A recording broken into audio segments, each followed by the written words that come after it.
this is Bill back in the blank void, and today I am doing a follow-up video.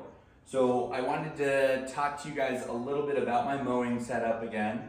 So previously I did a video on the stand-on ZTR, which I love, and I referenced a couple accessories that I have. The chute deflector, the advanced chute system, which I'll hopefully do a separate video on, as well as the Jungle Gym's string trimmer mower rack. I may be saying that wrong, but this red guy here that's holding my string trimmer right here on the mower. So I'm gonna jump behind the camera just so I can help you guys zoom in and see a little bit better. You see I've got an Ego string trimmer here that I use when I'm mowing. I think I explained it a couple different times here. That I like to use a gas mower when the feeling is right. No, just kidding. When I'm doing a big job and when I want something that's just gonna be a little trim up while I'm mowing, I'll bring the string trimmer because it doesn't have to be fired up. I can literally just, obviously I remove it from the rack, but here, let me show you. Stop, I find a little spot. Jeez, I'm having a little trouble here. Find a little spot, then I'm done. Great, you push the button, fires up, and then you're back and off to the races again. Oh geez, why am I having so much trouble here? Anyway, so yeah, it's a really tight little package. You can see it keeps it very close to the unit. It's probably hard to see on video, but the actual deck sticks out further than the mower, which is awesome.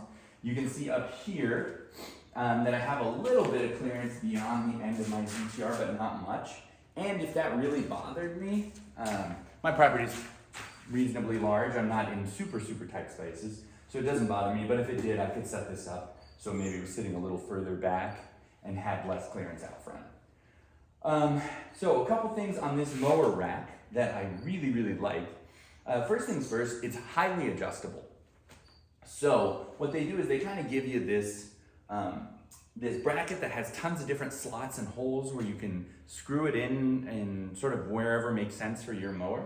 And then this one here doesn't have nearly as many holes. It's really just two spaces for the bolts with the expectation that you'll probably drill into your mower and create that really tight seal. So it's very adjustable. It works with tons of mowers, but it is a bit of a choose your own adventure when you're doing the installation. You kind of have to figure out how it makes sense for you. And sometimes that can just be a little daunting because you're drilling through this really heavy steel frame.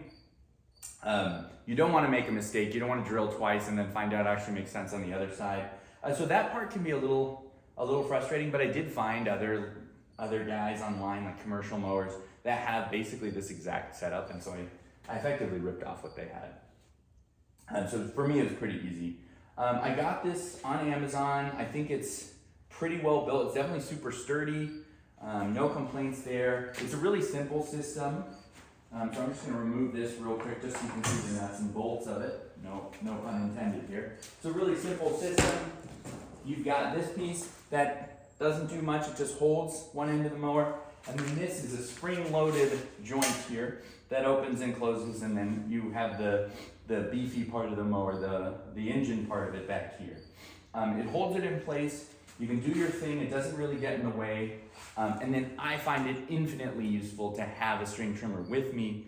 An example or a use case of that would be our driveway, 1/4 mile long, like I said before. If I mow and then come back and trim, that's like a whole endeavor. And I'm a 1/4 mile away, so you think I've got to walk all the way down there.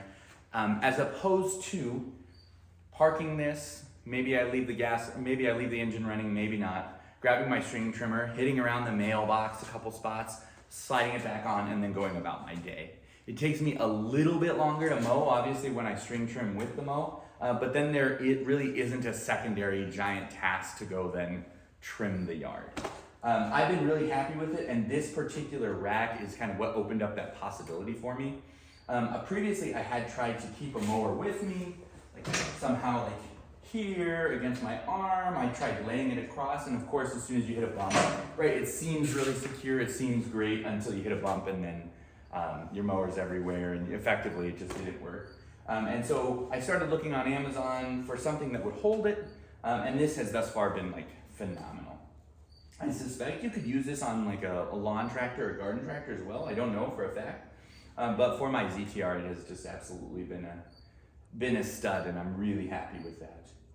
Yeah, it's a pretty cool product. I will say it's a little bit expensive for what it is, but it's obviously a really strong steel frame, welded. They make a really nice product. It's what commercial landscapers I'll see on their YouTube channel have.